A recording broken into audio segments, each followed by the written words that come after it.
GNT show is intended for mature audiences. Parental discretion is advised.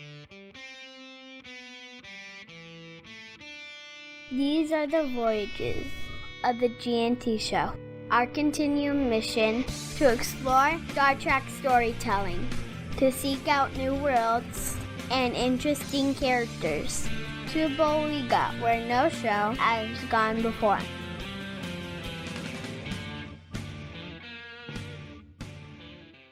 Live long and prosper, bitches. Good morning, everyone. Welcome to the G&T Show, episode 219. I'm Terry Lynn. Good morning. I'm Serenium, and without not joining us this morning is Nick. We hope everything is okay, but he hasn't crawled into the studio yet. So joining us this morning is Janet. Jespa, how are you doing, Janet? Good morning. Doing okay. I'm Nick now, so I'm going to shave my head. So if you'll excuse me.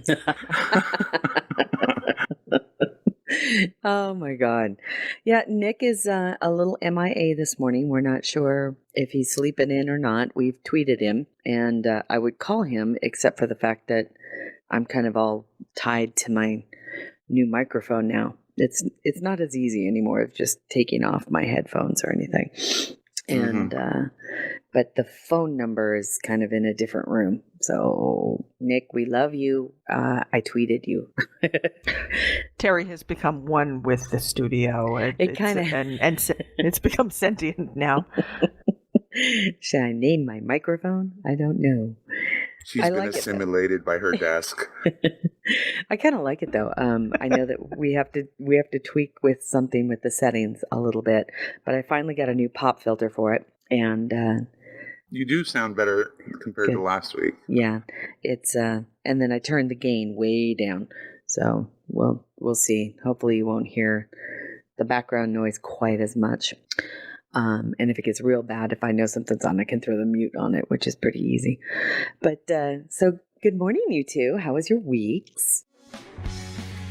What did you do this week? Coffee clutch.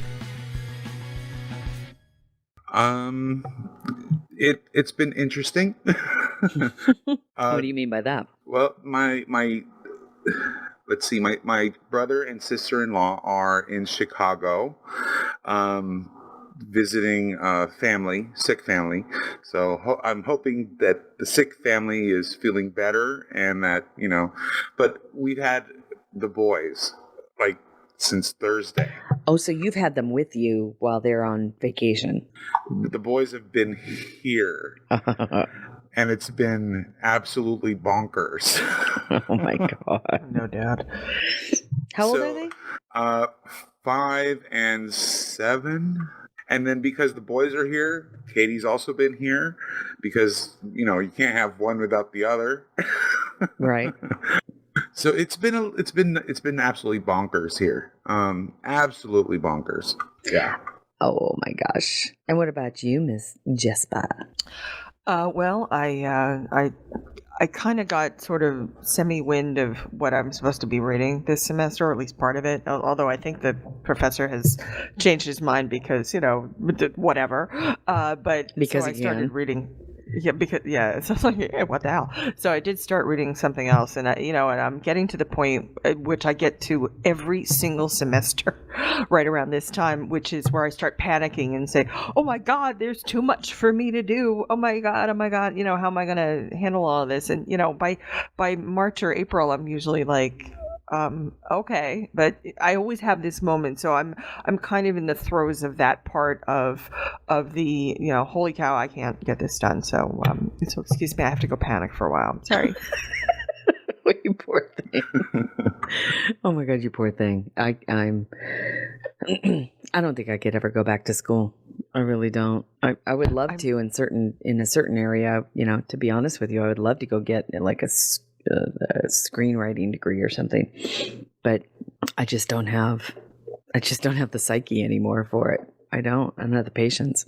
You have to have It's, a lot of patience. Yeah, it's kind of a different mindset, and the thing is, I'm also sort of part-timey working too. And although the wedding blog, fortunately, they finally said, you keep billing and you're billing a little too much. We can't afford this, so they pulled back on it, and I'm just as happy because it's a little less of that. Good. But the other one is saying, oh, we want more work for you, so it's yeah, I have no time. I have to go, and I also have stuff out to beta readers, and I'm trying to do version control on that. It's a small mess here, and It's a special kind of crazy. yes, it's a special kind of crazy. Thank you. Well, we ended up, Alan and I, we had a long week of work. It was kind of nice actually to be back and not have holidays to have to worry about or that kind of screw up with the time or the workflow in my office. So, I got 5 good days of work in and was able to catch up on a lot of stuff. So I'm feeling really good about the office, but we had seriously, just a few minutes ago, our good friends Adlai and Valentin or Val Vidal, who people may remember from if you got to meet him a couple of years ago at the Star Trek convention in Las Vegas. They're moving from Kansas City, Missouri to Las Vegas. So Val can finish law school. Yeah, I'm very excited for him. And so he's going to change. Yeah, he's switching law schools. He's going from University of Missouri straight to UNLV. He wanted to be able to focus on tribal law, and there isn't a Native American program at University of Missouri, so he's picking up. He's not going to IP law. No. We did have a long discussion about IP law last night. Let me tell you. Oh, right on. Yeah, but it was nice because I'm very happy because he's again going into tribal law, and we are in desperate need of talented tribal attorneys. And so excited for him. I really am.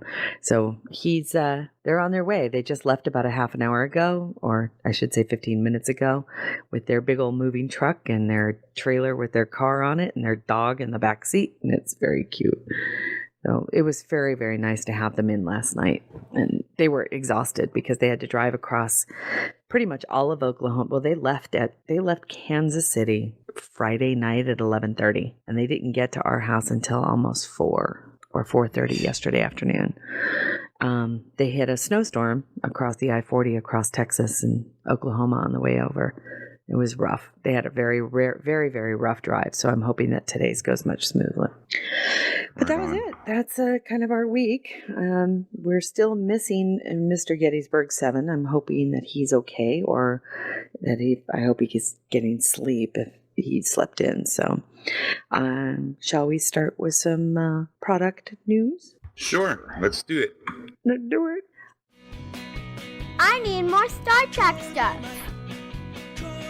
Product news. Awesome. Let's erect this thing. That sounds great. Okay, I really want to start off with the Star Trek decals. Everybody knows that there's a lot of families out there, or even a lot of families out there who put like the little stick figures on the back of their car to show how many kids they have, how many pets they have, things like that. Yeah, my kid beat up your honor student. Mm-hmm. Kind of like that. Well, Star Trek licensed, and they're so fucking cute. It's not even funny.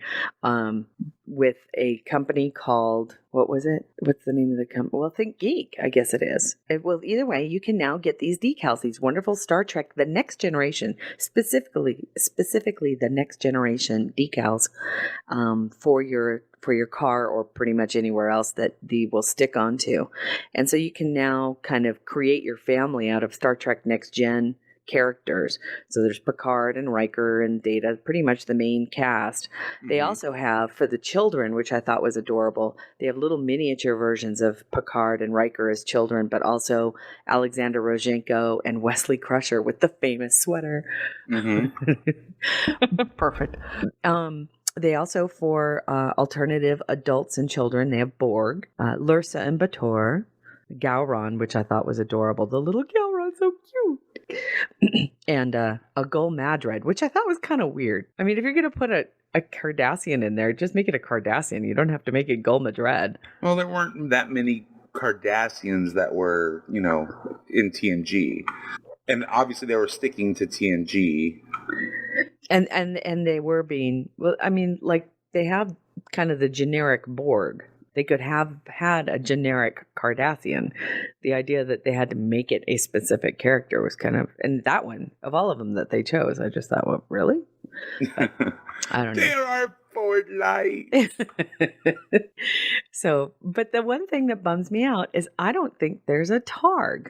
There's a fish, which I was kind of like surprised to see. They have Livingston. They have Spot. But yeah, you're right. There aren't any tars. So how's a family with a dog supposed to represent their dog? Livingston, bloop bloop bloop. Oh no. Yeah, you're right. It's an oversight, and I hope one that's rectified. But it's probably an add-on expansion pack or something. I don't know. I'm gonna look straight at the Think Geek site. Yeah, that's it. There is no Targ.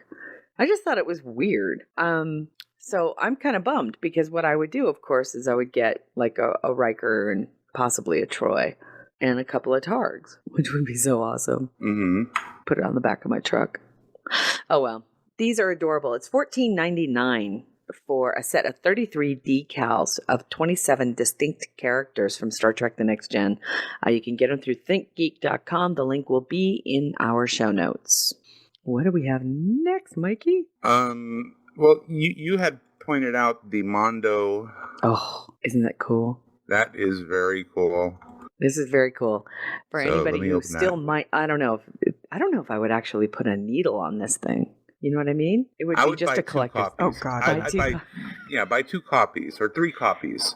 That way you have your original, you have your backup, and then one you can actually play. Oh, that's a good idea. So buy like 3 of them. Well, either way, Mondo Tees, or Mondo Company, which is famous for making teas as well, is actually going to be selling a wild looking. It looks like the Mutara Nebula in the vinyl, but it's a complete soundtrack of The Wrath of Khan. So, because if it's remixed, did Mondo do remixes of their various soundtracks? I don't know. It said the fine folks at Mondo Tees are set to release an incredibly beautiful vinyl pressing of Star Trek II: The Wrath of Khan soundtrack in an even more pretty sleeve. You have to take a look at the cover art below. The cover art really is stunning. It's beautiful. It looks like SETI Alpha. It's really, really beautiful. And they're not saying anything about the actual... Oh, dogs. They're not saying anything about the actual... Oh, excuse me. Yeah, I get what you're saying. They don't actually say whether or not they've remixed it or anything else. But I thought Mondo, they came out with different variations of their soundtracks. I think it's they're known for their Star Wars, their Star Wars soundtrack. Sorry about that. No problem. Didn't they remix the Star Wars theme into like a 70s style funkadelic type of thing? So I'm wondering if they kind of did the same with this, but I could be way off base. But still, it looks amazing. Okay. Sorry, I'm getting used to the mute button. Okay. It's a little challenging. And besides, I got a wonderful little delivery about our 50 for 50, so have that set. Yeah, nice. I don't know if they have repressed or if they remastered it, which would be really amazing.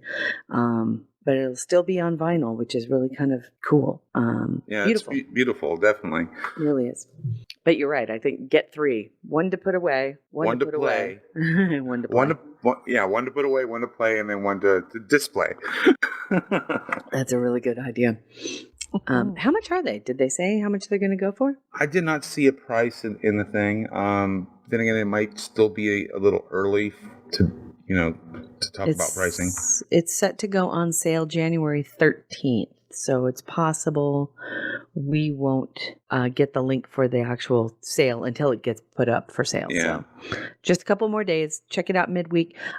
We got the news from the Mary Sue. You can check it out over at mondotees.com. That's mondotees.com. They're also famous for some of the most amazing posters you'll ever see. Okay. Then finally, in product news, there's some new yoga gear. I have to say, I'm really pleased that CBS is licensing more with clothiers. Some of the stuff that they've put out has been really cute. And I have to say, these are adorable. The little short sets and tank tops of the original series colors. So you got a gold workout outfit with a little command delta. Then there's a science delta and an engineering delta on red. The sides of the shorts say boldly go, and they look actually quite comfortable. So you can check that out. I love the new Wesley sweater. Have you seen that one too? The one that's below? You can scroll down. Further down. With the company We Love Fine, which seems to be doing some really cute stuff with some Star Trek apparel. So yay, congrats to, again, CBS. I want that Klingon denim jacket. Oh, I've seen that. And the woman who's wearing it is wearing a man's jacket. Just so everybody knows, she's wearing a man-sized jacket. It's really cute. But yeah, that's pretty awesome. It's pretty awesome. So we get to some general news. What's new in the Star Trek universe? General news. All right, some huge news, actually. We've been cracking a lot of jokes this week. Came out of StarTrek.com and VentureBeat, where now this apparently occurred a while back, where Gene Roddenberry's somebody had discovered 200 like 5.5-inch floppy disks. These aren't the little. From what I understand, this has been in the Roddenberry vault estate, right? Estate vault for a while, for a long time. They have they've been working on them. They've been working on them, and they just finally revealed that they've pretty much have cracked it, right? Because it was these are 5.25-inch floppy disks, the floppy floppies, the real floppy floppies, right? Yeah. But they were all written for an operating system that was completely custom, completely unique. So they had to kind of rebuild that in order, to get these discs to even read. So it took some effort, and they have finally cracked it, and they now have the ability to pull off data from them. And there's a lot of documents, apparently. There's a lot of documents that they're not releasing what it is that are on them. And either it's because they're boring, which is very possible. It could be all personal documents and whatever. Or they're releasing them because it's the 50th anniversary and they'll make a big announcement of how awesome it is. So there's been a lot of jokes floating around the internet about what's on the discs. And porn. Yeah, I said mine it would just be, my whole life would be made if it was Star Trek /fic. Oh yeah, the unreleased version of Vulcan Love Slave #1. Exactly. Probably. All written by Roddenberry himself. That would just make my fucking life. It would be awesome. He'd have, these torrid love scenes between McCoy and Kirk. Romulan Commander and Spock. This is the stuff that didn't make the script. Matthew Anderson posted it. Story that can be told now. Yeah. So crack us up next week. Why don't you do us a favor and send us an email at hosts@gntshow.com and tell us what you think might be on the 200 discs found and cracked by from Gene Roddenberry's estate. We would love to hear what your idea of what might be contained on those discs. I think it's the lyrics to Soft Kitty. That'd be too funny. So again, it is hosts@gntshow.com, and send us or tweet us. That'd be great. Put it on our Facebook page. Give us your idea of what it is that is on those discs, and just crack us up. That'd be funny. I want to hear some really funny ideas. Yeah. Like I said, I think it's Star Trek /fic. I would just love that. Definitely fun. But again, very cool, and it's kind of neat that they still have the ability to get into that technology, that old technology. Old. Here I am aging myself. Yeah, this was an interesting article. I saw this. Mike sends out, by the way, Mike and Jespa are amazing people, and they send us these lists of all of these links. They send us these lists of all of these links that we have the ability to talk about in any given week. And this week I did see this happen to cross my path from Newsweek, which was an interesting thing, and that is all of a sudden, Enterprise. This is how Star Trek floats, isn't it? As Enterprise is no longer the pariah of Star Trek, right? The fandom is beginning to see it for what many of us loved about it to begin with, and now they're calling it a cult classic, which I think is hilarious, because isn't that what the original series was? Yeah. Well, if you kind of think about it, up to a few years ago, it was almost like perfect bookends, because you had TOS and it got canceled, and you had Enterprise and then it got canceled. So it almost seemed like bookends that, and in the end, it doesn't surprise me that both of these series end up being something a lot larger than what they were originally supposed to be. I don't know. I just found it interesting. Well, I think it's also, I don't know if it's true but I'm thinking timing wise. JJ's films, while many people do not like them or are very hateful about them, I admit I'm not too fond of Into Darkness all that much. Be that as it may, we've all agreed that JJ's films have brought in an entirely new generation of fans who are now beginning to discover the original series and the actual television shows. And we know this because we've met these people at the convention, where all of a sudden you're meeting kids that are, 10, 12, 15, 20, 25, who went to go see JJ's films and said, "Oh, I love the movies. But oh my God, I started watching the original series and it's awesome." And now I'm beginning to see that it's the progression that they've finished the original series. They've gone through TNG, they've gone through DS9, but Enterprise is kind of probably more up their alley. It is a more modern show. It is definitely geared for that, and I think that they're beginning to see what it is that makes Enterprise my second favorite show, and that is it's a fucking awesome show. I think it's also working for them because it's pretty close to the JJ timeline. It dovetails pretty well with the JJ timeline, actually. Well, JJ timeline, it can work with both. JJ's timeline actually uses it as part of its canon. So yes. The timeline does not diverge until after Enterprise. So what they're actually viewing, it fits in with what they already know. And again, there's a sensibility. There's a more modern sensibility, a more modern sense of storytelling with Enterprise. It's also in HD. It's also widescreen.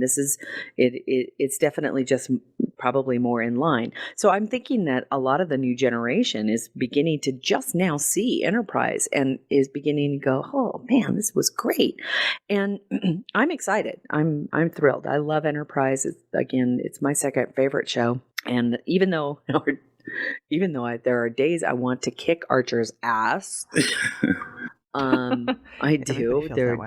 He drives me absolutely bonkers. But every other character on it is so compelling that I love it. So I'm glad to see that it's getting this kind of cult classic tag. Yeah, I've been watching as prep for the new show straight out of Gallifrey. I've been rewatching, or not rewatching, but watching for the first time the first season of Doctor Who. This is wow! So 52 you years went ago. back 50 years. Okay. Yeah. And it's been a struggle because just how far it is television in general has come. It's just night and day, but it's been a struggle trying to get through that first season. Here's the other thing too. The one thing about Doctor Who that is also part of its charm is the fact that even in its day, it was considered to be a cheaply made show. So yeah, it was the effects have always been notoriously bad, and it's got a camp piece of it. And it was originally made for children as well. So it's interesting, but it's also, like I said, it was very difficult to watch.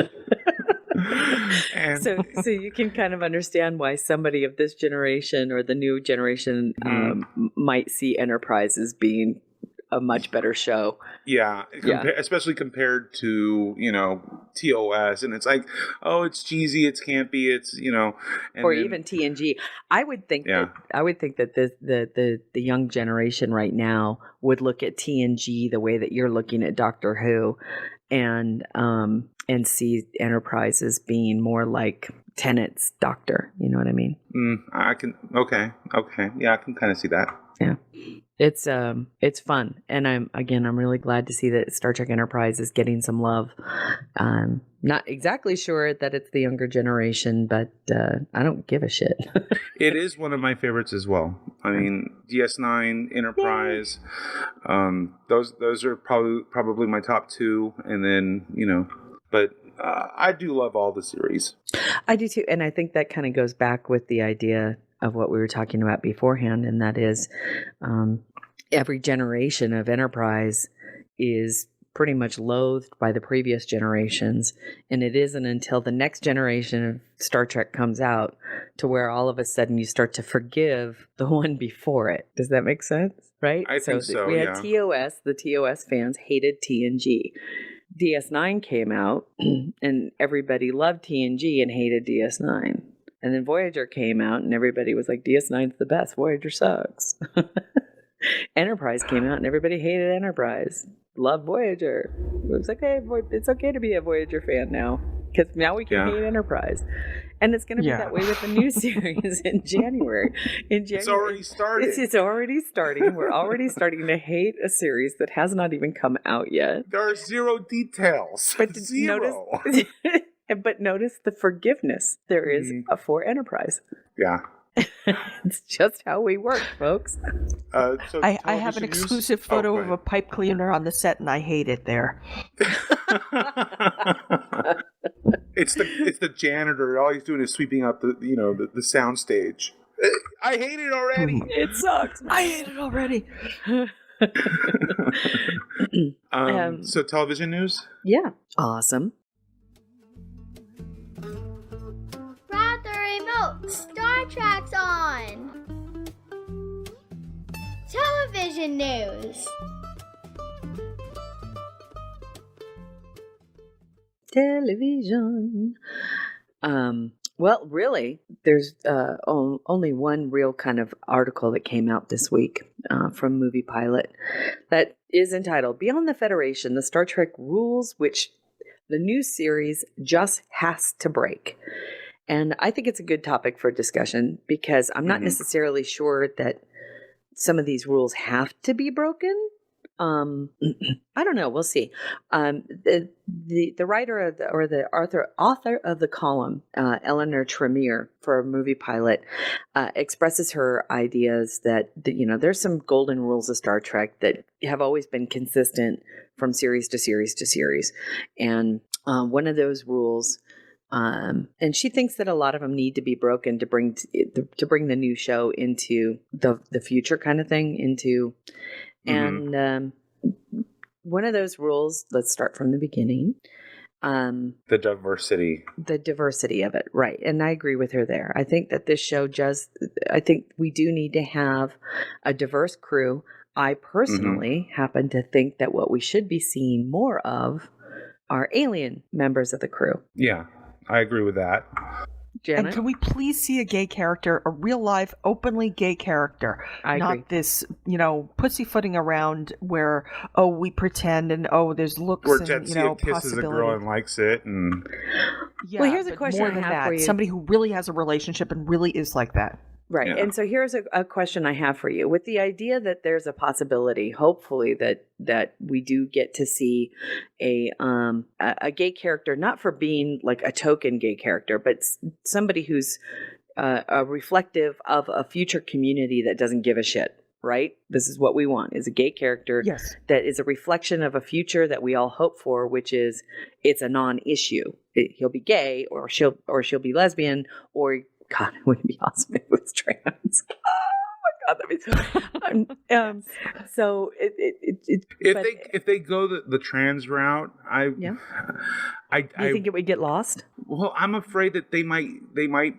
kind of sort of blur it by making it a trans alien. Making the alien trans, and I agree with you. That would be I think that's exactly what acceptable they would do, in their culture. Yeah, I think that would be kind of inappropriate. I agree. But let's face it, Hollywood producers are scared shitless of this stuff. So they would water it down. They would. Yeah. I don't think that would do any service to the trans community. And but it would be nice. I agree, Janet. I would love to see a gay character. My concern is, of course, I don't want to see a gay character just so they could make or turn it on to, how do I say this? To make it like token issues or anything. I want it to be a non-issue. I want this person to be just a member of the crew that has everything else. But I don't want gay issues to be the fact. And at the end of the day, they happen to go home to their significant other who happens to be of the same gender. Right. Or they write to their significant other who is of the same gender. Sure, people don't always serve together. That's true. Or it's I'm looking for love in all the wrong places, or even in the right places, and it happens to be people of the same gender. It's I also really, really don't want it to be where it's all angst because somebody is gay, or it is in your face and all we see is the relationship. I also don't want that, because that shouldn't be. That isn't the case with heterosexual characters. There's more to being gay than who you sleep with. That's exactly right. And when you do that, right? And everything that goes along with that. If this is an accepting society, then it should be a non-issue, right? Stay classy, Star Trek. But I would like to see that diversity. I would really love to see that diversity of character. I myself, for once, although I'm very nervous about what we're going to get as far as the new series is concerned, it's all speculation until then. But what I would like to see, of course, ultimately is a Prime universe to get us back into the Prime universe, although I'm not necessarily confident that's where we're going to end up. If we are in the Prime universe, and if it is set in the future, meaning beyond DS9 and beyond TNG Voyager era, I would like to see a married captain. I don't care what gender. I don't care what sexual preference, but I would like to see a captain that is in a healthy married relationship. And I think that would add a lot of drama, and can add a lot of drama as to what it's like to live apart in a kind of military setting from your spouse. Maybe somebody who's serving as well on another ship. You never know. I would love to see something like that. Make them parents too. Yeah. And comes from a healthy married family. A healthy, nobody's parents died to have an artificial drama set. It's like, oh, I'm such a victim because my daddy died. I would love to see somebody who's strong, smart, has a healthy relationship, and has a healthy love life, but it's difficult for them because they're not together. I would think that Yeah. would be indicative of the times, especially with a lot of our serving military right now, and getting people to understand how truly difficult it is to be separated from your family. I mean, what if we had a female captain and the child's actually being raised by the father on a how planet? do you reconnect? How do you reconnect to your child in particular when Exactly. you haven't seen them in a long time? Right. I mean, these are all things that I think that would be really interesting to touch on. Instead of like personal logs, there would be like letters home, Yeah. letters to the children, letters to the husband or to the spouse. I mean, especially think on You the get Yeah. artwork from your kid, Right. all of that. Yeah, that would be kind of cool. I love all this. I want all this, but I also would love to see a Tellarite. I'm just going to say that. I just want to see it. I would love to see a Tellarite. I would Okay, love I'm to done. see far more. Again, I would love to see far more aliens in any given show, namely Mhm. because that's the way the Federation's supposed to be. It's not just humanity. Yep. It's, what did Picard say in First Contact? It was like 287 member planets and like 800 colonies. That's crazy. We got to Yeah. see more of that diversity on screen. Exactly. And just think of how much fun it could be, because you could totally make up all of these aliens that have been members of the Federation for a long time and, give them, it's okay. As far as I'm concerned, that's the rule that needs to be broken. The idea that everything is hunky-dory on that ship, Mm-hmm. the idea that Roddenberry said that everything is perfect on the ship, I think that's a rule that can be broken, because I want to see how difficult it is for people to get along with one another. And I What's think the matter, that Jackie? What'd you say? Yeah, I want to see that, particularly in small spaces. I want to see two people who loathe each other, who look at each other, or who, and not necessarily exes, by the way. You can dislike somebody and not have sexual chemistry with them ever. Right. Somebody that you sort of look at and say, oh my God, does he ever shower? Just somebody saying something like that, under their breath. Oh, God. Is she wearing that? Does she not realize that that's a size too small? What the hell is wrong with her? I can see her panty line. I want to see pettiness. People are like that. That's humanity. That's what human beings really are like. And here's the thing is, you could totally make it an alien species. Well, I mean, that's the beauty of some of the things that I get to read in the Titan novels, right? Is that there is like this huge kind of cockroach creature, and she's, the computer specialist. She Awesome. hates by the evolution of her species, she loathes in an inherent way men. She cannot stand the male gender of any species. She just can't tolerate them, because in her species they kill them. They mate and kill them. Oh, that's fantastic. So she's a praying mantis, basically. So she's kind of like this huge praying mantis cockroach. She's the wrong person to take home at the end of a one night. Totally cannot stand men. So here she is having to work with them all the time. mitzvah. Here she is. She's having to work with them all the time because that's part of her team, and half of her just wants to kill them. She's awesome. It's such a wonderful tension that is created on this ship, and that's what I love so much about Titan, is Riker having to deal with this insanely diverse crew and all of the little shit that goes on, and still they find a way to work together to deal with stuff. I would love to see that kind of tension on a ship, and so that's one of the rules I agree with the author needs to be broken. And that is, you know what? Not everything has to be perfect, and I think that Enterprise did a really good job of that, because not everything was perfect on that ship. And I was especially fond of the tension between Reed and Hayes, and I think that could be played off on any show. Yeah, I agree with that. And there are a lot of people who see Slash in that, and and I respect them, but personally I don't. But it's that two people could actually have a rivalry with each other, dislike each other, and then at a certain point just realize, talking isn't working. The underhanded, sort of passive aggressive, backhanded stuff isn't working. So I'm just gonna wrap you in the mouth. Yeah, I'm just gonna deck him. Yeah, See, it's all I can think of. So boom. okay, Mr. Swallow, you feel free to use this idea in a future Titan novel, but the Titan encounters an alien probe that just drops everyone's inhibitions, so everyone just decides to turn on each other. There you go. Go. Oh my God, she'd eat half the men on that ship. It would be hilarious. And that's the other thing too, right? You've got Dr. Ree, who's freaking Tyrannosaurus Rex surgeon. Oh my God, hilarious. Oh my God, I love him so much. He wants, and how does he not want to eat the babies he delivers? That's the other thing. He's a fucking OBGYN. That's awesome. Really. I mean, I know, really. I got he overeats before he starts every shift. But doctor, should you be having that third hot fudge sundae? If you want your child to survive, you'll give me extra peanuts on this thing. Oh my God, the idea of re-eating even a sundae is hilarious.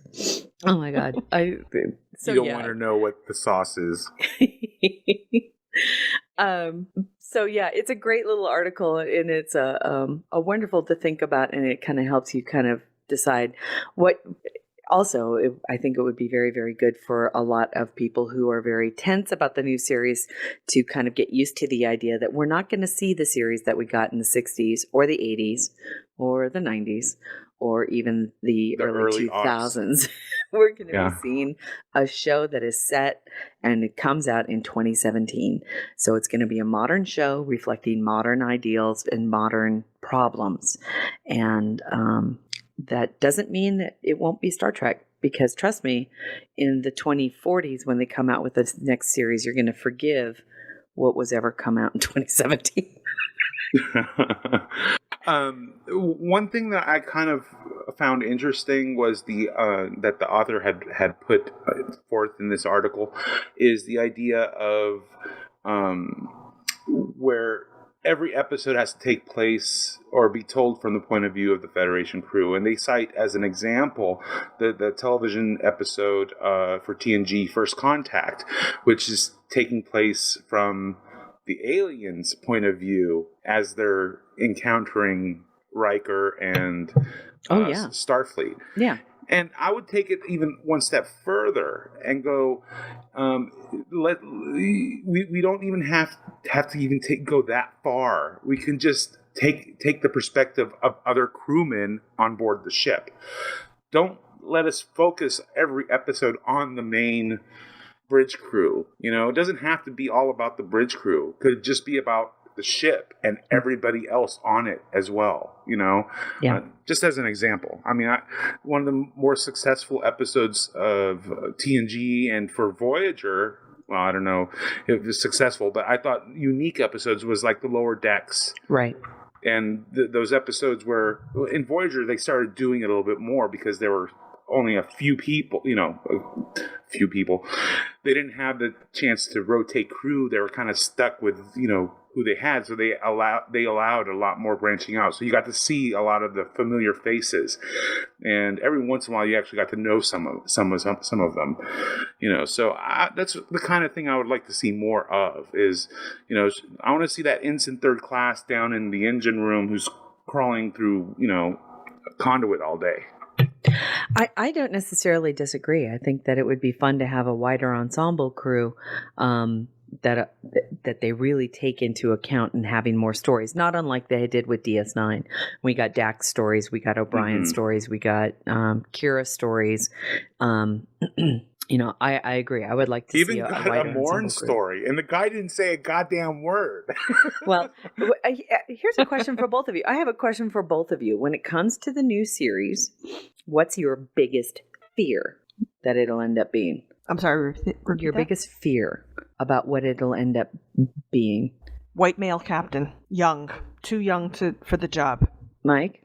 This is a tough question. I mean, a lot of ideas pop into my head, and it's like, I don't want it to be a reboot. I don't want it to be trying to rehash something that we've already seen before. I don't want to see TNG alternate universe 90210. 90210 is my biggest fear. I absolutely wholeheartedly fear a Star Trek Academy or a Starfleet Academy show. That's my fear. I would like to see something Prime Universe that pushes everything forward, taking place in the future beyond Voyager. Something that but gets them back out to exploration. Yes, but I don't want to see, like I said, I don't want to see a reboot of DS9 or TNG or Voyager. I want to see something new, something that hasn't been done before. Take me where no man has gone before, or no person has gone before. Excuse me, that was insensitive. No problem. We forgive you. But yeah, I mean, if that means leaving this galaxy, so be it. But show me something that I have not seen before, something that I haven't been. Take me places I haven't been before. So here's the other question: do you think that the gentleman who got the opportunity to pitch his show might have been successful? Nope. See, that's the thing. There's a lot of ideas floating around about where the future lies, and if you think about it, we had TOS, which was, I would say, Beta Quadrant focused. Enterprise was more Alpha Quadrant focused, quote unquote. We had the Gamma Quadrant to a degree in DS9. And then obviously Delta Quadrant with Voyager. The next logical step, since in theory everything has been somewhat explored, so there's really, I think, two options.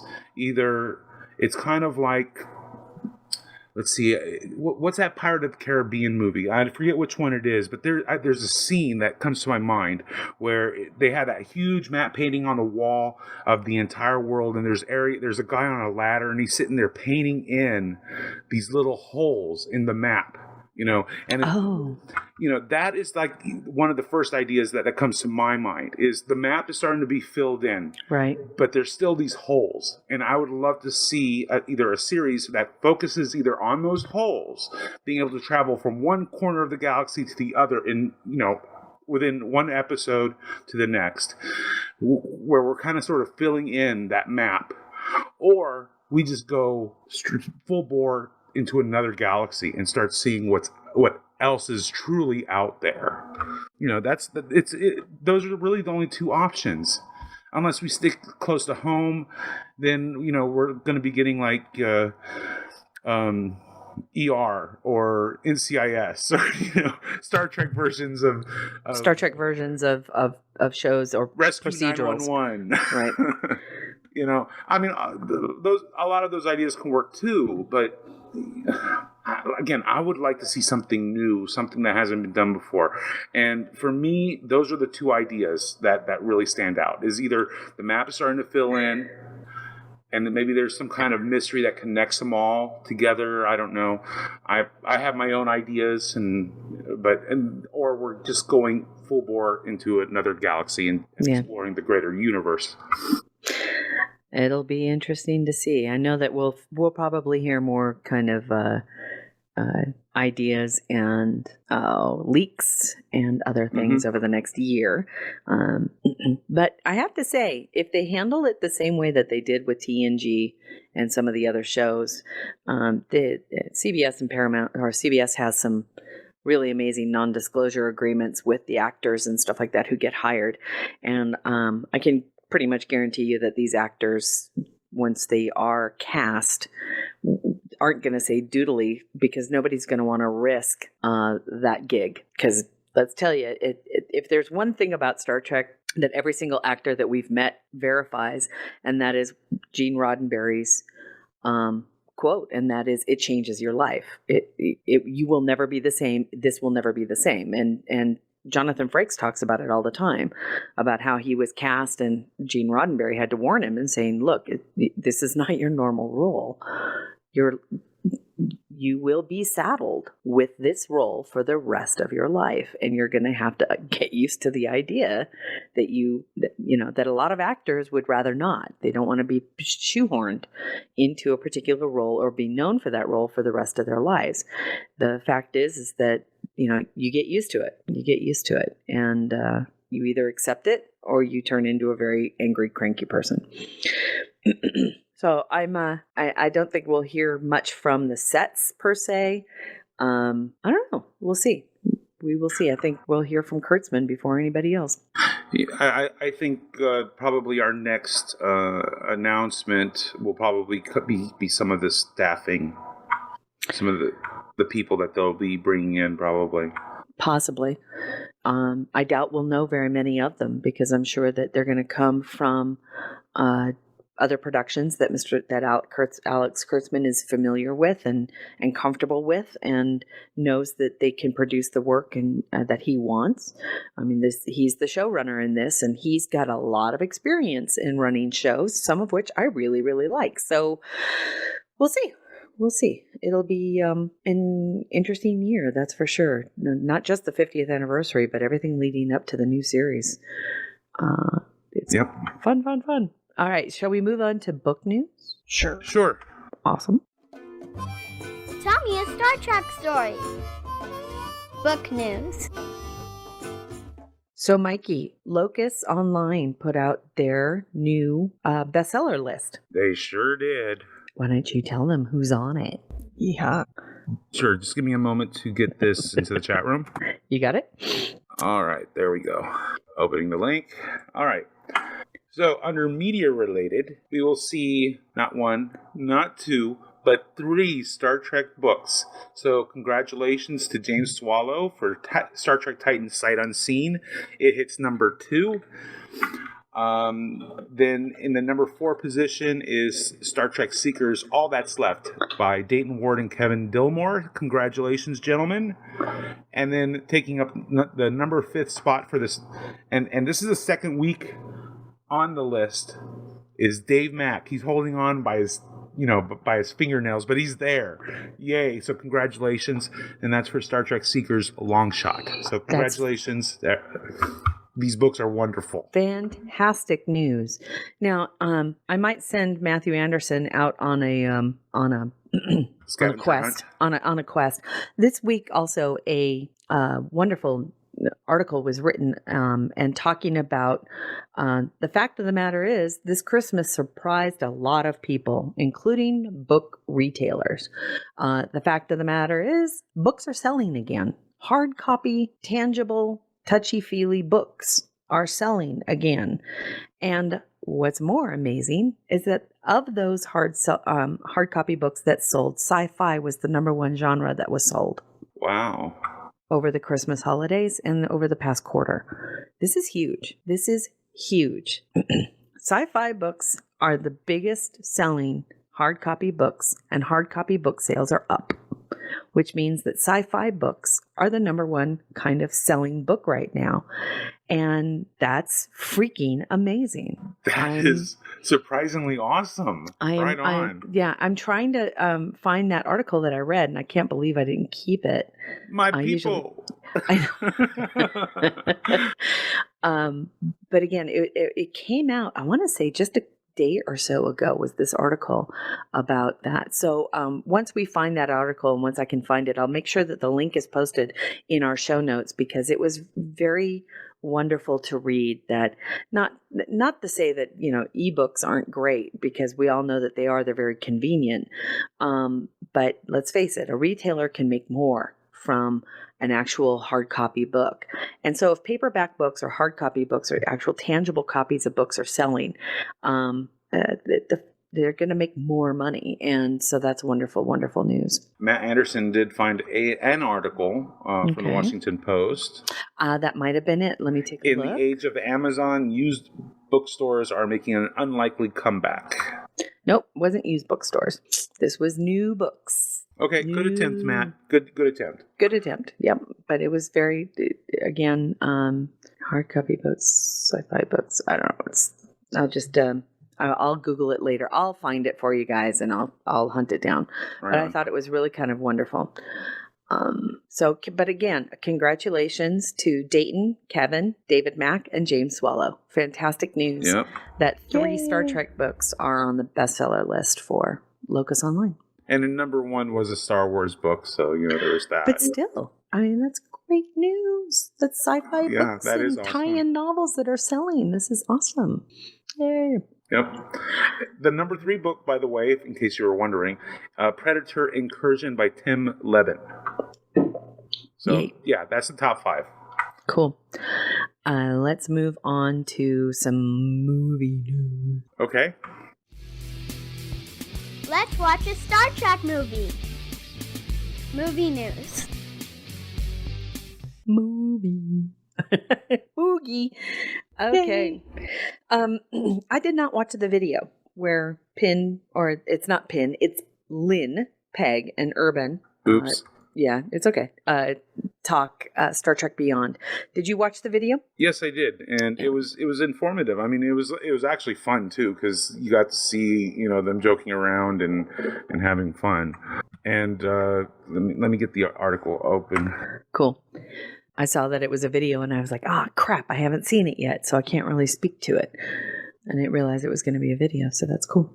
Yeah, the gentleman that wrote the article, I mean, he was on set, and he was talking about his love for Star Trek, and then he's geeking out at his visit with them and with Lynn and Peg and Urban, and it was just a lot of fun, informative. I saw it early in the week, so it's not fresh in my mind.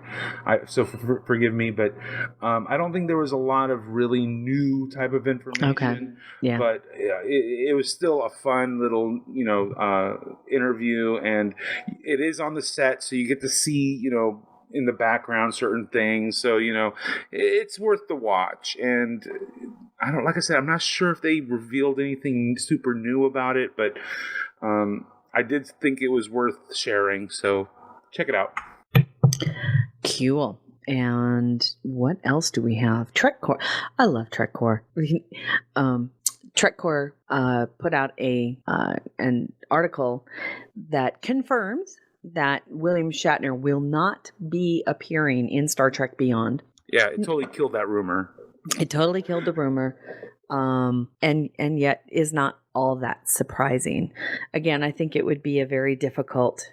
I don't know if William Shatner would appear as anything but Captain Kirk, so I think it would be very difficult for them to bring his character in. Although I personally would have loved William Shatner appearing as like a background character or even just a cameo, not unlike Stan Lee.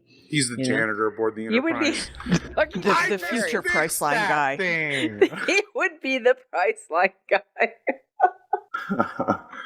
Oh my God, Janet, that's hilarious. Wouldn't it be funny? It's like one of it's just a reference to the Priceline commercial or something like that. They received some kind of an ancient pickup of Bones is saying, Bones is saying, I don't understand the prices. They're not set here, and Spock saying it appears logical. We may have to your term, I believe, is haggle, and then Shatner comes running in with Kaylee Cuoco behind him because what the hell, yelling, with the Priceline negotiator, and of course they do their spiel right in the middle of this. This will fund the film. Come on, people. Oh my God, creative that'd be financing. hilarious. If William Shatner was going to appear, I think it would be funny if it was going to be something other than a Captain Kirk character. I would really like to see him as not necessarily an admiral or even a member of Starfleet, but maybe as you know what? Maybe as Kirk's uncle. Kirk's uncle. Yeah, I can definitely see that kind of role for him. Where he could be an asshole because he's supposed to be an asshole. Even just as a voiceover, like a incoming message that Kirk plays in his quarters. Exactly. A letter from home type of thing. Letting him know that his mother died. Ooh. All right, Yeah. sorry. We're writing a movie that doesn't exist, folks. But what else is new, right? Yeah. To the fan fiction machine. To plot, bunny. Yeah. I'll be in my bunk. See ya. Wow. Yeah, definitely. So yeah, On that happy note. yeah, on that happy note. And actually, I don't think that there's too many of us that are that upset about Shatner not appearing in the movie, because what we really want is a good story. And if they weren't able to make it work, that's okay. That's okay. I don't want anything forced. I thought that some of the stuff with Spock was pretty forced. But although it would be kind of funny to have a moment, even if it's not just Shatner's character, but a moment where somebody in the background, right when shit starts blowing up, it's like, but I just fixed that, because in the last movie there was so much destruction of the Enterprise, and this time apparently the Enterprise is going to be destroyed. So it's kind of like, let's get some confirmation or some kind of acknowledgement that, I don't know. I just thought it would be kind of humorous to have a moment where it's like, maybe even Peg's character is like, I just fixed that thing, Yeah. Okay. I just cleaned in here. What's wrong with you people? What's wrong with you? What's wrong with you? Yeah, there you go. You get it. Okay, well, let's move on to, we don't have a lot of it, but let's talk a little bit about gaming news. I want to play a Star Trek game. Gaming news. Oh, okay. Real quick, I had just posted in chat. Oh, you did? Sorry. Our friend Terrace from Geek Nation Tours. Yes. He has a daughter, and Yes. she is reviewing TOS episodes. Oh, very Yeah. fun. So check out her YouTube channel, and she's 13 years old and she's watching TOS for the first time. So if you want an insight into the next generation, their perspective on television and how these episodes hold up or not, check them out. Check out her videos. So there you go. There you go, Terrace. Check There you go, Terrace. And do we not anticipate a visit from Terrace in the near future? Yes. Is Larry going to be Coming joining us soon. too? Yes, that is the plan. And the plan is to have him on next week? Yes. Awesome. Final hour, so we're gonna have to juggle a few things. Yeah, we'll find a way. Don't worry. Terrace, he fits in your pocket. No, he doesn't. Man's tall. He's huge. He's a very tall man, and Larry, he's a bit squirmy, but we'll get him in there. No problem. Mm-hmm. The studios are small. So yeah, let's talk now, Mike. I know that you're kind of in a pickle here. You can't really talk about what you've been playing per se, but this is just an announcement with regards to what Timelines is putting forward in the game. So I think you can talk about that. Yeah, they just released a photo of another character that you'll encounter in game, and it's Zephyr Cochrane. So that's kind of cool. Which version? I mean, good question. Let me pull it up. I think it's First Contact version. Is it First Contact? It is First Contact version. The quote is, "All right, let's rock and roll." And he's standing there, two fingers held out, holding a couple scrolls. It looks like the statue that Geordi described to him in the film First Contact. Okay. So yeah, it's a cool photo, and I have been playing the game, and I am enjoying it. They rolled out another test run, and so I'm getting used to the new changes, and I miss my crew, my old crew, because I thought I had a better crew the first time through. I made different choices this time, so those choices have led to certain crewmen and whatever, and so like I said, I thought I made better choices my first time through, and so I'm not necessarily regretting my choices, but I can there's a lot of variety, and a decision early on can have a dramatic impact later on.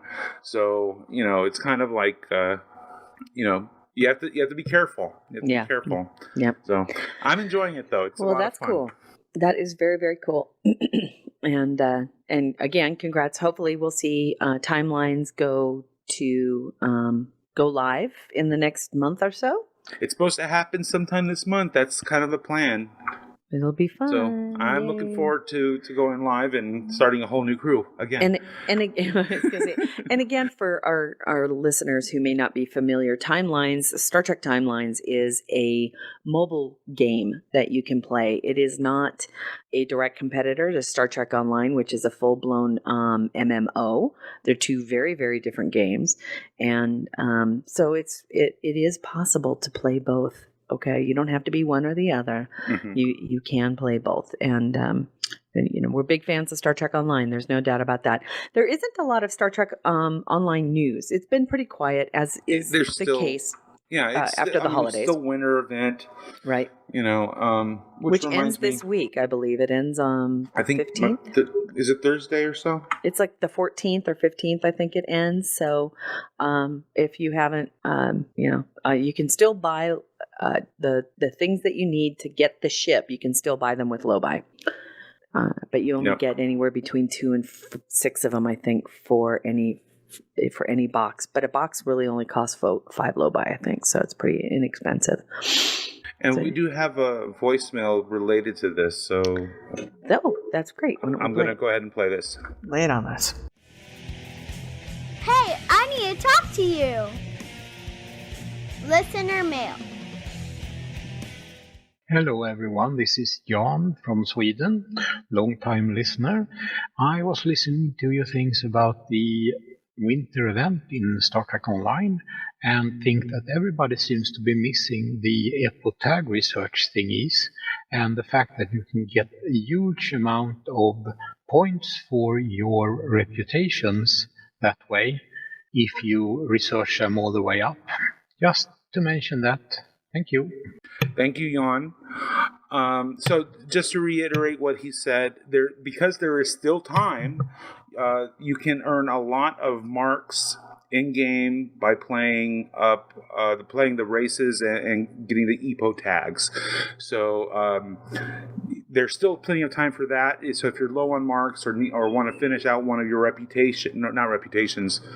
of your reputations. There's still time to collect a lot of EPO tags, exchange them for marks, and at least that makes some of the winter event worthwhile. More palatable. Yeah, it's very, very worthwhile. There's a lot that you can get from that.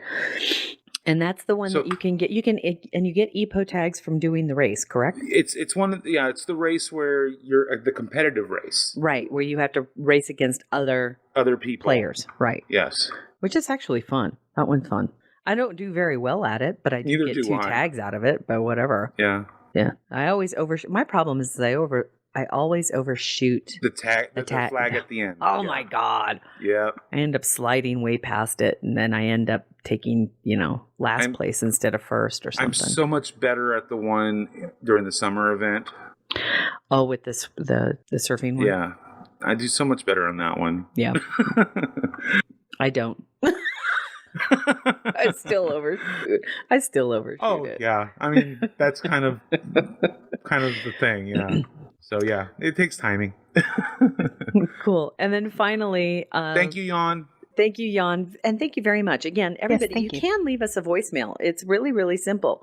If you're at the GNT Show website, over there on the right-hand side, it says leave a voicemail. Just click on it and you can actually leave us a voicemail. And as long as it's, well, no, that's not true. Even if you hate our guts, we might play it. It might actually be more entertaining that way because we'll respond in kind. It's going to sound a little crazy, but I need to take a real quick break. And I want to come back and we'll talk a little bit, not a lot, but a little bit about some unofficial production news. And then we'll tackle 50 for 50. Okay. Awesome. I'll be right back. Okay. Well, all this will be edited out of the final show, so it'll almost be like Terry never left. But in the meantime, I don't have any music set up, so that's a shame. Well, actually, there's a link that we didn't get to, which is Star Trek Enterprise, what would have happened in Season 5. Do you want to talk about that? Yeah, we can take a moment and kind of BS on that. Let me find the link. Here it is.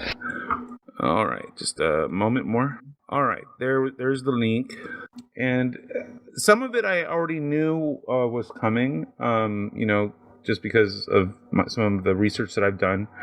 But I think I did learn a couple new things in this. It's one of those. Yeah. It's one of those articles where you have to keep clicking to get to the next tidbit. So I hate that. But yeah, go ahead. I'm sorry. Right, it's very clickbaity. The first two are really obvious, which is that we would learn more about T'Pol and sort of the whole Romulan side, which I always thought was really a stupid idea, to be honest with you. And the other one, which was Shran joining the crew, which I also kind of thought was not a very good idea either. I think he's a good actor. I think Combs is a good actor. I think it's a good character, but it was kind of good in smaller doses. You put him into the regular series, and I think he loses his teeth. Interesting. They had suggested that the reason why he would be doing it is that the Andorians would be providing some of their technology, and he would be their specialist in order to make sure that technology operates correctly. I mean, that I think would be a good reason to do it, to bring in an Andorian into the crew. So, are we talking about the bringing an Andorian into the crew for the next series? There's an article on season 5 of Enterprise. Yeah, they did season 5. Yeah. Oh God. We didn't get to talk about that. Oh well. No. So to help pass the time, we just kind of jumped into it. By the way, I love the Snowconians thing. That's freaking hilarious. That's awesome. Thank you. I appreciate that more than you realize. Yay, I'm back. Okay, so let's talk a little bit about unofficial productions. I made something Star Trek. Unofficial productions. For our listeners who listened to our show last week, where Janet and I and Nick and Mike opined on some of the news that we've been hearing in light of the lawsuit from CBS and Paramount against Axanar Productions and Alec Peters, we had been approached by Alec after our show, and he wanted to be able to address some of the concerns that we had brought up in our show. And we opened our door and said, yes, absolutely, we would love to talk to you about it. Unfortunately, Alec withdrew and stated that he wasn't going to be commenting on the lawsuit or regarding Axanar with us. And we can understand that. I mean, we can understand the idea that maybe under advice of counsel, he's been asked to withhold comment. It hasn't kept him from posting on Facebook. Or to Axanar's or Reddit. Or Reddit or any place else. But we did want to let everybody know that we were absolutely welcoming to Alec to discuss with this because, but unfortunately it just didn't work out. Now, be that as it may, some additional news has come out. I don't want to say news as much as it's just kind of been rumor, to a degree, rumoring. Some of it is posts that were placed in Facebook and other media outlets by Alec, kind of moving forward with some of the news that's been going on. Alec posted most recently that they have been in talks with a law firm, an IP law firm, that may be willing to take their case pro bono, which means if there might be younger viewers out there who don't know what that means. That means that there's a law firm out there who might be willing to work for them for free, which, as law firms charge a lot of money. So, so that would be. Let me interject in that for a Please second, do. if I could. All right. Pro bono, working for free, tends to be the charitable arm of being a lawyer. There are some states where it's required. There are other places where it is strongly suggested. Apparently, in California, it's not required. It's strongly suggested. Now, larger firms, the big powerhousey kind of firms, the ones where you see where everybody The Morris and looks like they're being Mahoney's, the worked to Loeb death. and Loebs, the Yeah. Gordon and Reese, the Those- Lewis Brisbois. yeah, Those are all Yeah. 700 tend plus to have- attorneys. Right, and they charge skazillions of dollars every hour. Those firms tend to have a pro bono committee, and what they'll do is they will look at whoever is interested in being represented by them, or they'll sort of scan the news, or they'll see what's coming up in the docket and say, hey, this person could use a lawyer, but they don't do this out of the goodness of their own heart. I want to make that very clear. What law firms are doing is they're engaging in what everybody does, which is a cost-benefit analysis. So if they can't charge for a particular case, it needs to give them something else. So what can it give them? One of the things it can give them is that they get somebody. Yeah, where they make case law. Another one is where they can where they get in front of the Supreme Court, which is not going to be the case here. Another one is where there is a good PR move to this. Now, understand that we're all bound by ethics. We're bound by the Code of Professional Responsibility. And if this was an area of the country where there were, only two law firms, and the other one was taken up with the other side, then they would kind of be pretty much obligated to take a case. But that's not the case here. This is the LA area. So there are several attorneys, there are several IP attorneys, several IP firms. So one firm or another is not under obligation to take this case because of ethics. So then they get to go to the second wave here and look at this and say, will this do us any good or not? You can also take a case if you're interested in making giving someone experience, giving one of your younger attorneys experience. But they usually don't do that with something like IP law. They might be, when they're giving somebody like that experience, usually what they're doing is they're giving it to them in a much lower level, like they're allowing them to make some of the motions or write some of the briefs, but they're probably not going to be handling the really big gun kind of stuff. So why would a firm take this case for pro bono? And that's the $64 million question. And I got to say, I can't really see why a firm would take this case pro bono. It doesn't mean that they never will. But, That's true. That's very, very true. But I look at this and say, will it make law? The answer is no, because there's it's very heavily stacked against the defense. His only real defense is his only two real defenses are probably, number one, arguing fair use, because fair use isn't terribly well defined, and the other one would be going after Indiegogo in particular. Not that we don't like Indiegogo, but it's that there had been they had already gone through a Kickstarter, and then right. Indiegogo started to push for Axanar's business.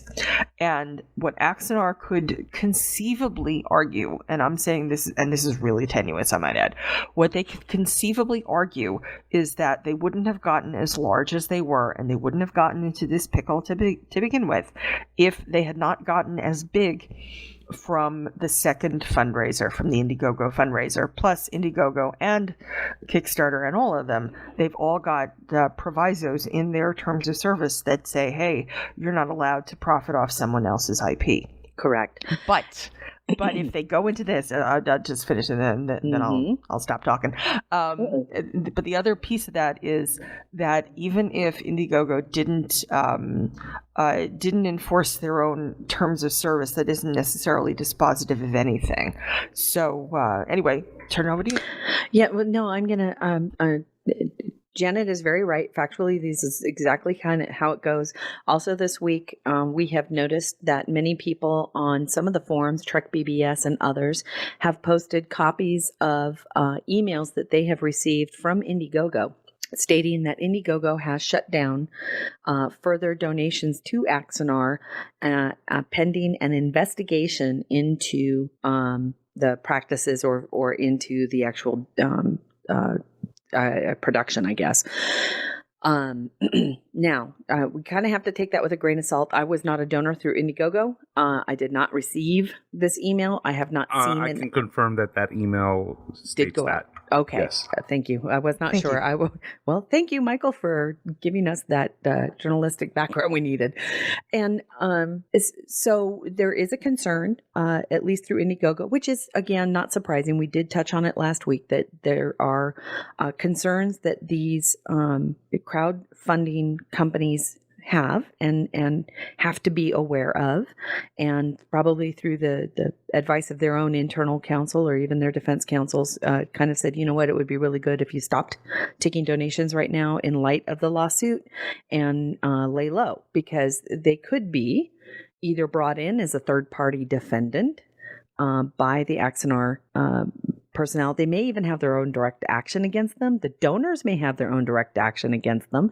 I mean, this is it's a cluster, folks. It's a cluster. So either this is going to settle and it's all going to go away, or it's going to blow up. We're just not sure yet. And that's kind of what we're monitoring. Again, if you have it, one of the other things that did concern me a little bit was that there was some, well, technically correct information that came out from ALEC this week. ALEC posted on at least Facebook an outline, not only that that they're in talks with counsel, but also that he's continuously defending or attempting to defend the allegations about regarding the fact that he took a $38,000 assumed per year annum or per annum salary. Either way, it was a $38,000 payout to him from the Axanar funds to him, which he has listed as salary. That's all we know. And of this, he is making the defense that a nonprofit company can still pay salaries to its personnel. That's kind of what I was hoping we would talk about, because I don't know enough about nonprofits to really. So yeah, please. So please. I want to know about nonprofits. Tell me about that, please.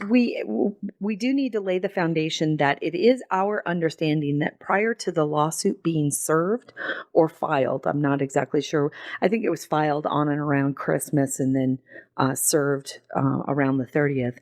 But that around like December 17th or somewhere in there, ALEC posted that they were looking into the creation of a 501c3, which is the tax-exempt charitable corporation status for Axanar. Now, it doesn't matter whether or not it's too late in the game for that or not. He did state before the lawsuit was filed that they were looking into that type of charitable status. I'm not sure that this would have qualified under state law or even federal tax exempt laws for establishment of a 501c3. A 501c3 you can only create for charitable education, science, prevention of abuse. These are charitable organizations, and they have to be a positive, or what the donations need to go to is to a positive support of a community standard.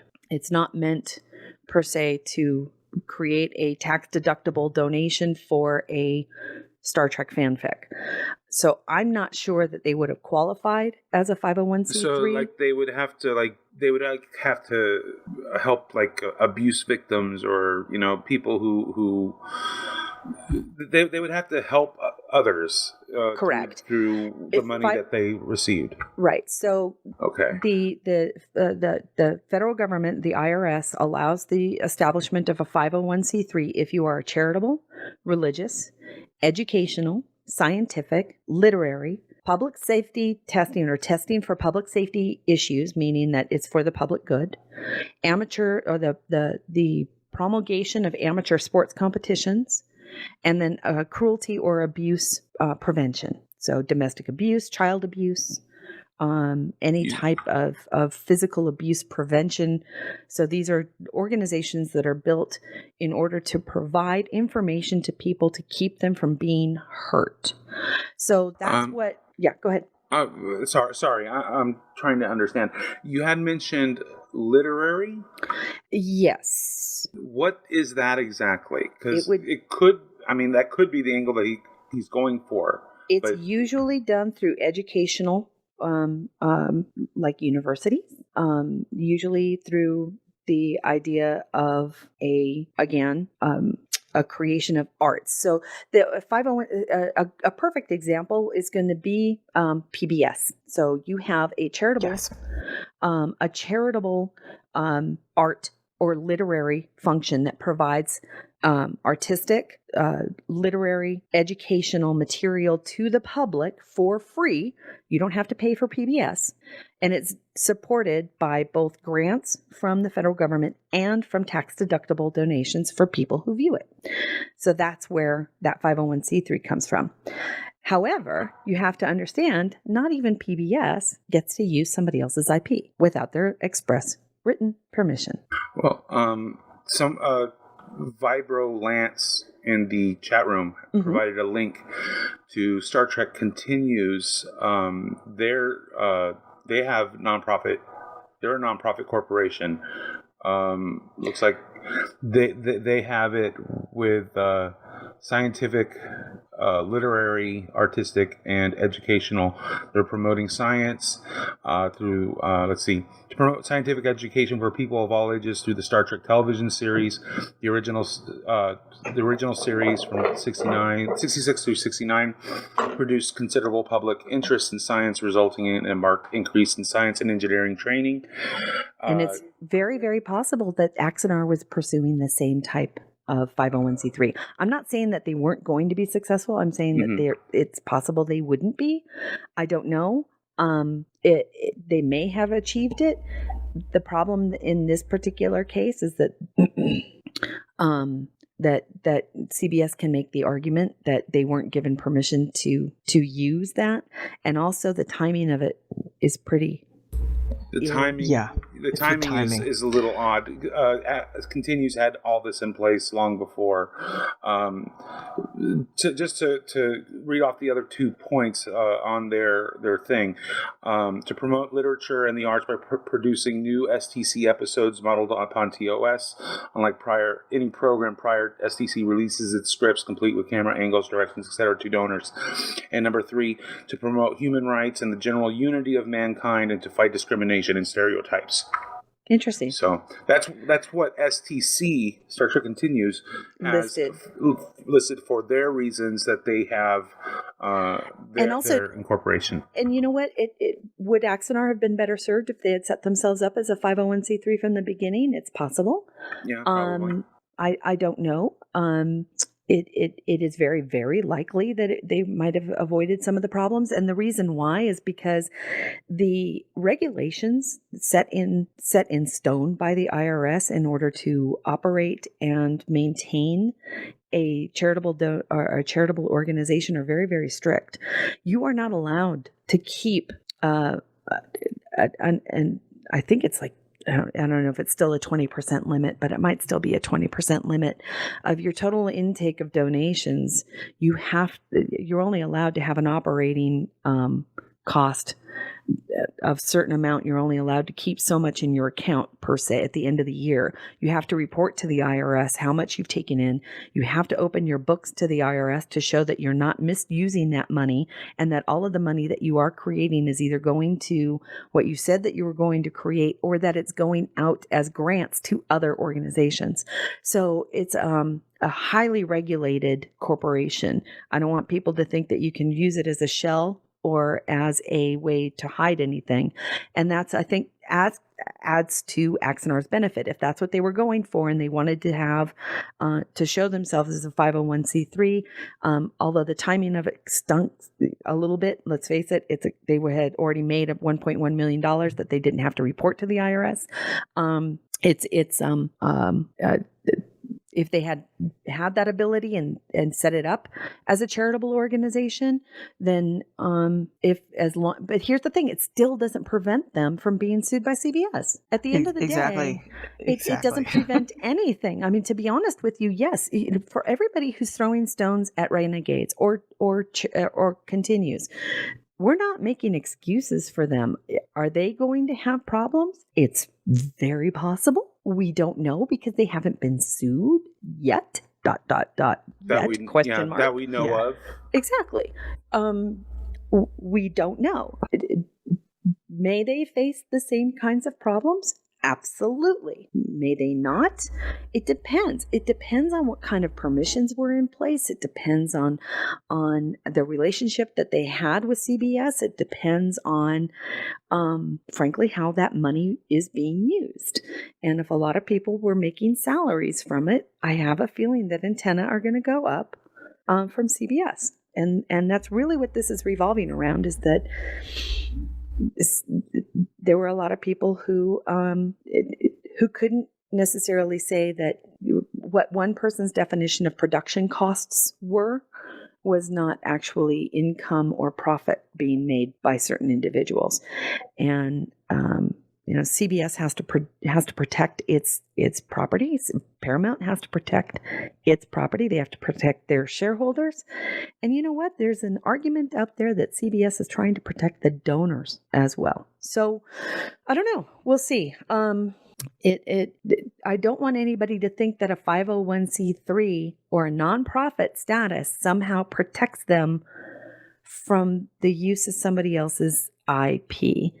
Let's face it, if the Red Cross went out there and started using Star Trek Deltas, I think CBS might have a little bit of a problem.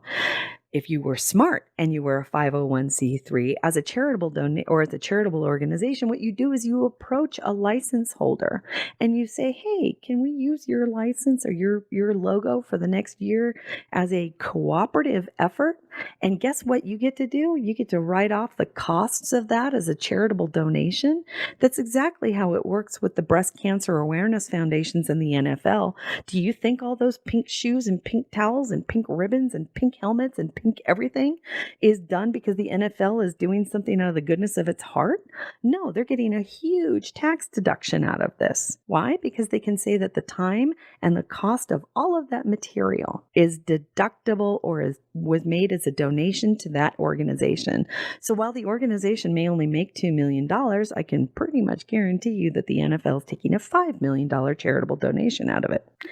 So if there is any kind of a unauthorized, there was no permission from a charitable donation or a charitable organization to use somebody else's IP, they're in just as much violation of copyright law than anybody else. So while what Peter's posted, he said that a nonprofit can still pay its employees. That's technically true, but they can't pay its employees by stealing somebody else's intellectual property. And I also want to just throw this out there really quickly in case anyone is at all confused. Not making a profit does not turn someone into a nonprofit. Correct.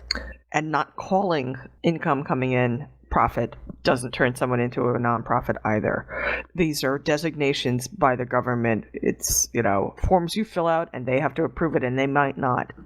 So while they may believe that they're a nonprofit organization because they are not a 501c3, they are not a nonprofit organization. And people have made money from this venture. And that is, as the IRS and everybody else defines it, profit. Okay. So, interesting. Yeah. Awesome. It's a uniquely and actually pretty clear kind of a situation. And again, we hope the best for everybody. I mean, if there's one thing that the G&T show's always really loved, we've always really loved the unofficial productions, and the idea that we're going to possibly lose them. The higher quality ones. I also want to address a bunch of the concerns, because there's a bunch of the fans who rightly are upset or are saddened because what they see as a quality production it might go away. And the fact of the matter is, yes, Axanar was an exceptionally high quality production from what we had seen in the past with Prelude to Axanar and with the snippet of the Vulcan scene. The quality of this production was effing believable. It was beautiful. I was so taken by the Vulcan scene. I thought, God, this is really, really beautiful. And I'd seen a couple of comments where people are like, oh, so crappy ass fan fiction can get away with it, but a quality production can't. To a degree, that's exactly it. Yeah, you better believe it. It has everything to do with it. I hate to say it, but it's true. And again, it comes down to what we had talked about before, and that is if a lay person who isn't familiar with Star Trek can't tell the difference between Axanar's Vulcan scene and a Vulcan scene from Enterprise, then there is a question as to whether or not CBS is being damaged because somebody might be confused with a knockoff than they are from the original. It's the same thing when women buy cheap-ass knockoff purses, right? They go out the street and there's somebody selling what looks almost like a Michael Kors or a Louis Vuitton or something like that. And it's high quality, looks fantastic, and the only thing that might be different is just a little bit of a smidge of a pattern or something. That's copyright and trademark infringement right there. It's a knockoff. They're selling something that looks almost identical to the original product. Those trademark holders absolutely have a right to sue all of those knockoff producers because they're losing money for people who want to have a Michael Kors or a Louis Vuitton bag. But because it's just a smidge cheaper, it's a little bit cheaper so I can have the knockoff. Nobody will know the difference. It's exactly like that. So yes, quality does have something to do with it, folks. I'm really, really sorry. Yes, and I have read some really amazing, absolutely top quality fan fiction. But the fact of the matter is, I've read all of those on nonprofit sites. They don't make any money. They're sharing it for free. These people aren't publishing books and they're not selling them. And they're not taking donations. So there are a lot of extra things in the Axanar case that do not exist in the fan fiction world. And to be honest with you, there's a lot of really great storytelling with less quality productions that are out there. And by less quality, I mean lower quality films in that they don't have the CG. They don't have professionally built sets. They don't have professionally paid actors. So the quality of that production isn't as high as it is for the professionally created Axanar and others that, it goes against them because people aren't going to want to pay a lot of money to see something that they don't see as being quality, but they're also not going to be confused with the original product. I think we're going to see issues, by the way, with actors reprising their own roles. Yeah. And that's Gary Graham. I hate to say it because he was Saval and he's Saval in this. I think you don't have as much of a problem with somebody like Tony Todd or Richard Hatch because they're playing new reprising characters.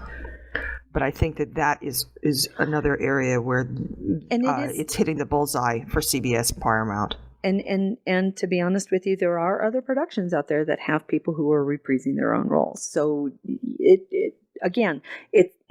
Axanar is the target right now because they're the ones that have the quality, the money they're being confused with, and people were allegedly taking profit. So they're the target right now. How Renegades or others have a relationship or may not, again, we can't say because we don't know what the future holds for them either. And it's breaking everybody's hearts because this was fun stuff. But you can go back to our old shows from a year and a half ago, and there were concerns then. So we're finally seeing the all that kind of come to fruition. Definitely. I have a question. I mean, I follow a lot of these fan productions fairly closely, but I everyone seems to state that Axanar is true to Trek. It's a great story. All of these things, yet how do they know? I mean, no, I haven't seen a script. I'm a donor. How do we know? Are we? Are we just taking people's word on it? About what the quality of the script? About the quality of their story and whatnot. I mean, the quality of the production, what they're able to produce is outstanding, but how do we know that the story is any good? We don't, except for the fact that there is, now mind you, again, this is unsubstantiated, but there is a rumor that CBS got a hold of the script. Interesting. So, I mean, like I was saying, that's just something that I've been kind of wondering about lately.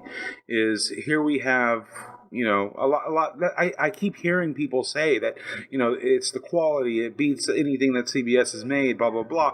I mean, this is coming obviously from absolutely their fans and the supporters, that's right? Fine, but it's like, how do they know? I mean, have they seen the script? If they have, why haven't I? Yeah. I don't know. It just seems a little odd. I think that they're going from what they've seen as well. I mean, you and I have both talked about how great Prelude was, and Prelude was done in a documentary, interview style, and it was actually very, very well done. And then the snippet of the Vulcan scene, which shows the quality of the ability for them to put forward some CGI and others.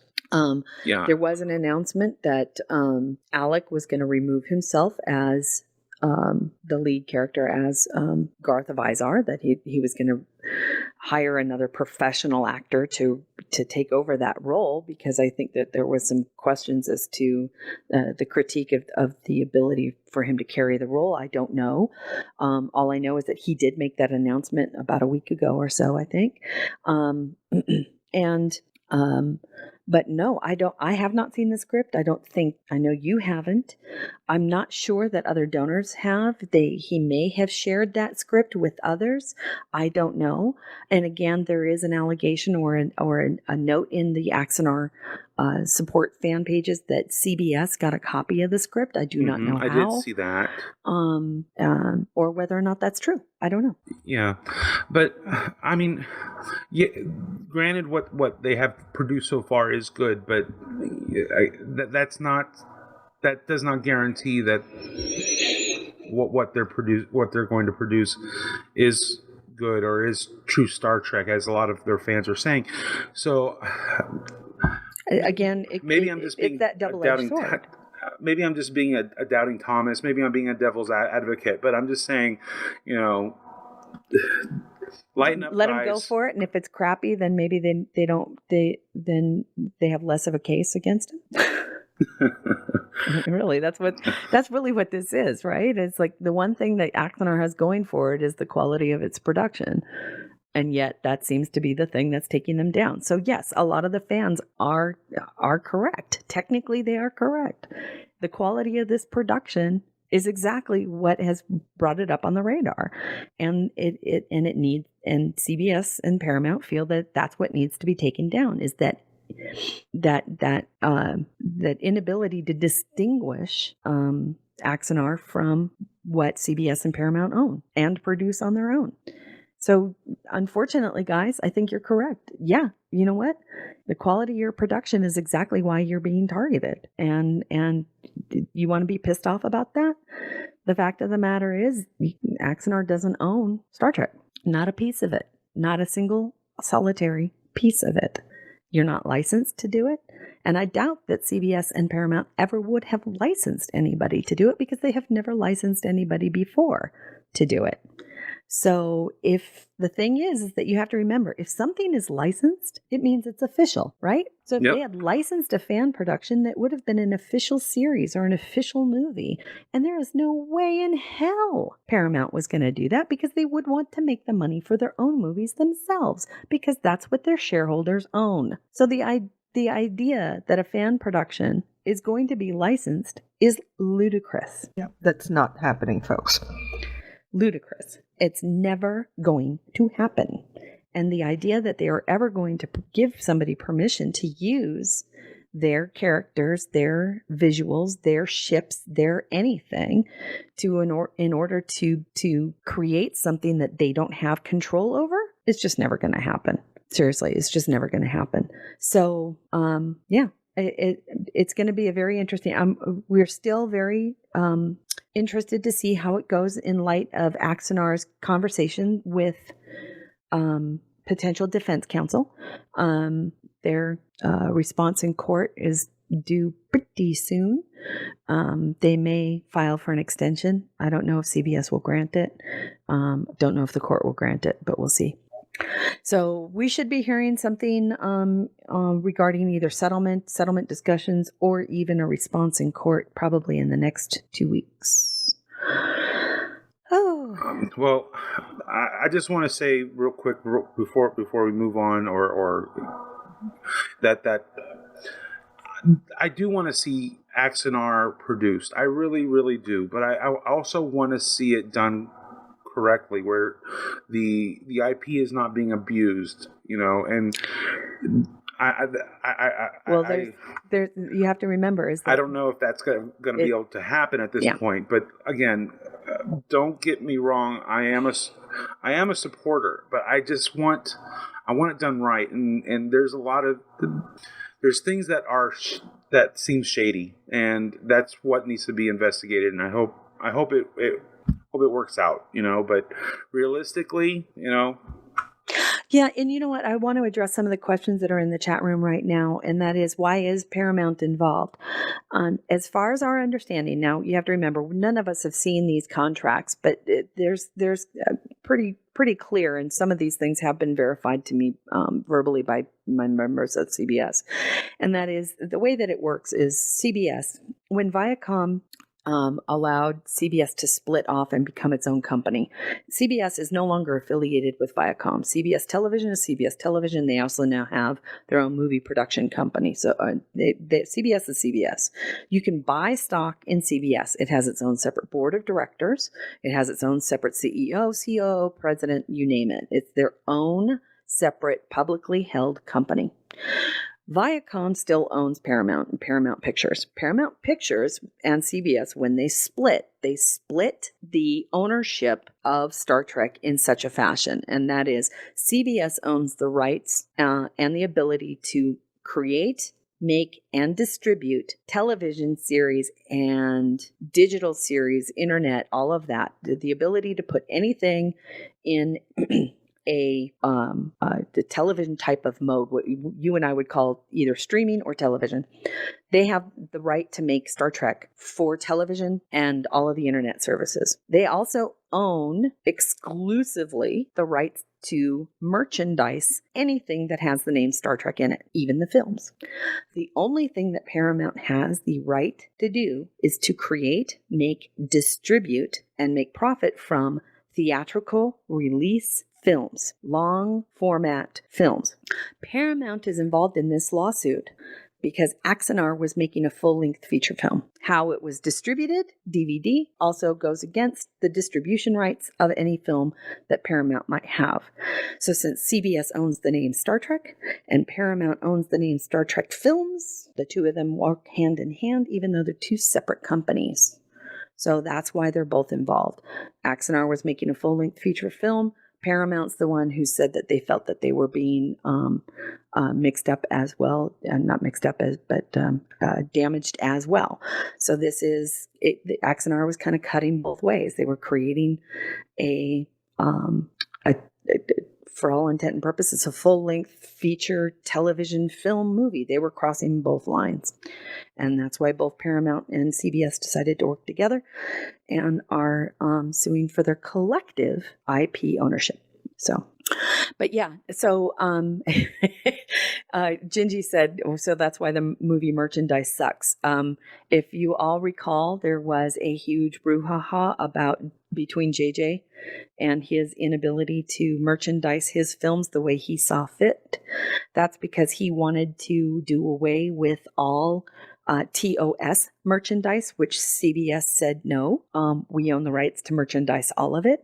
We're not taking CBS, or we're not taking the original series merchandise off, especially since your movie might help us increase sales. And as you can imagine, that did not go well. So that's part of the reason why JJ wanted out, was because he was sick and tired of having to deal with CBS merchandising. And that's also part of the reason why the movie merchandising didn't do very well, is because I think there was a lack of cooperation from Bad Robot. That's just me, but Interesting. Yeah. So, but yeah, CBS owns the right to merchandise Paramount's films. So, in other words, the merchandise coming out of the new TV show should be a lot better. I would hope so. And let's face it, the merchandising for the 50th anniversary of the television show is doing much better. Look at all the little items that we're getting now, right? Yeah. There isn't a show that we have where there isn't 3 new items or so released every week. And it's funny now, because now everybody's like, oh, they're just trying, which I think is so funny, right? It's like Star Wars comes out and you can get Star Wars on a cup of fucking coffee. Or a bag of oranges. Or a bag of oranges or something. And people are not complaining. But the moment CBS starts to license, backpacks or yoga wear or something like that, and people are like, oh, it's just a money grab. I'm like, why is it okay for Star Wars and not for CBS? I don't get it. I don't get it. All right, you guys. Since we mentioned the Star Wars merchandising, I had read an article recently about Rey, the lack of the Rey figures, and JJ actually came out and said he doesn't understand why she isn't such a big deal, why she isn't part of these sets or part of. I thought that was interesting because a lot of people said that he was the one that said no. So whose story is correct? The toy manufacturers or JJ? I think the toy manufacturers just they blew it, didn't they? They blew it. They thought, oh, this is just a girl. This is just someone that's not that important to the story. The target market, which happens to quote unquote be little boys, are not going to want to buy a girl toy. Yep. Blah blah blah. And once again, they haven't adapted to the new reality, which is. So JJ is the one who blew down everybody else's excuse that they weren't allowed to put a Rey toy out with a lightsaber. Is that correct? He said that wasn't true? Yes. Okay. Well, then everybody else who's trying to defend this as, they didn't want to put something out because of spoilers, fuck you and the horse you rode in on. Because it really is this old white man fart idea that girl toys won't sell. And if there's one thing that Disney should be able to prove you wrong with, because their biggest sellers are princesses, you would think that maybe they've got a bit of an inside idea as to how well female toys sell. So F you and the horse you rode in on, Hasbro. And Hasbro is making, is rectifying it, but it's like, come on, this is an afterthought. And now they're dealing with the public relations nightmare, because every little girl who came home from that movie now wants to fight with their brothers, and they want lightsabers too. So, yep. Okay, so no 50 for 50 this week? Yeah, I think we're going to pass on 50 for 50 this week. I really want to have Nick involved in the conversation when we talk about Darmok and especially The Search, because I know he's such a big DS9 fan. We want to keep him in. However, I think we can talk about 2 more next week. Do you not agree? We can do 4? We can do 4. Good. Okay. So, again. 4 with our guests? Oh, yeah. You know what? We'll just cut back on the news, because we can cut back on the news. Can't we? Okay. Can we, Mikey? Can we? I'm just here to support you. Whatever you want here. I'm just here so we can get fine. Trademark. There you go. Because didn't he trademark that? I think Alan told me that. I think he trademarked it. So fair use. I love you. It's a funny gig. All right. So for next week, we're going to continue. We're going to hit 50 for 50. 50 for 50 for our listeners are the top 50 Star Trek episodes from across all series as voted on by you. So you only have yourselves to blame. You only have yourselves to blame as voted on by you in celebration of Star Trek's 50th anniversary this year. This week, we were going to discuss The Search Part 1, which is DS9's episode and then also Darmok from TNG. Those we will put off to next week to discuss, including number 38 and number 37. So number 38 is Enterprise Season 3, Episode 18, Azadi Prime, which makes me very excited. I like it. Awesome. Yeah. And number 37, TNG Season 5, Episode 7, Unification Part 1. All righty. Until next week, Mike, do we have any other announcements? I'm taking notes. So that was, sorry. Okay, sorry. No, Enterprise it's, again, Season 3, number Episode 38, 18. Enterprise Season 3, Episode 18, Azadi Prime. Got it. And number 37 is TNG Season 5, Episode 7, Unification Part 1. All right. I got it. Sweet. Yay. I have something to say. Announcements. Now, I think we might have, again, send us a note at host@gntshow.com. Again, don't forget, we still have Dayton Ward, who, when he's up to it, will be happy to do an Ask Dayton. So if you happen to have a question for Dayton Ward, please feel free to send it on to us at hosts@gntshow.com. You can send a voicemail if you click on the little microphone at gntshow.com. What else, Mikey? Yeah. You can. Ask him, what his thoughts were about the new movie. I'm sure he'll have lots to say. Oh, man. I don't know, just throwing ideas out there. Come on, people, help us. We want to hear from Dayton. Okay, announcements. Straight out of Gallifrey, the Doctor Who show that we're doing. Looks like we're going to be doing a second episode sometime next week. So watch our Facebook page, Straight Out of Gallifrey, for details. All right, I'm done. Okay. You can follow me on Twitter at Terry Lynn S. That's TERILYNNS as in Sam. Mike, where can people follow you? Facebook, Twitter, all the usual places. The local bar. Ceridium STO on Twitter, and something similar, though misspelt, on Facebook.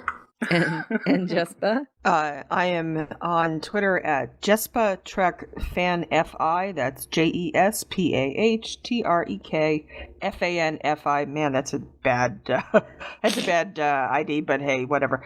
I'm on Facebook. I'm as myself. I am a published author, and I have my own page as J.R. Gershon Siegel, which is my real live human name. So please feel free to follow me and send me pie or stuff like that. I always appreciate that. So thank you very much. You're welcome. You can follow us on Twitter at SundayGNT, and of course our wonderful but missing cohort Nick Minetti is at Gettysburg 7, and that's the number 7, not the words. So follow us on Twitter, like us on Facebook. We're on Pinterest and LinkedIn and Google Plus and you name it. If there's a social media and YouTube and everything, you can find us. So thanks for your support. We will see you next week on this for episode 220. Until then, live long and prosper. Kabla. Senpai. And for Nick, Jill on True Motherfuckers. Music for the GNT show is provided by 5 Year Mission, Enterprise Blues Band, Warp 11, Andrew Allen, and Greth Thor. The GNT show is a BLB production. Move ahead, walk back to 10. Put a mini skirt on my yo man. Represent the human race. And we make space a happy place. To fully go where no man's gone before. I think I sang that line once before, but I'm not too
Zero G.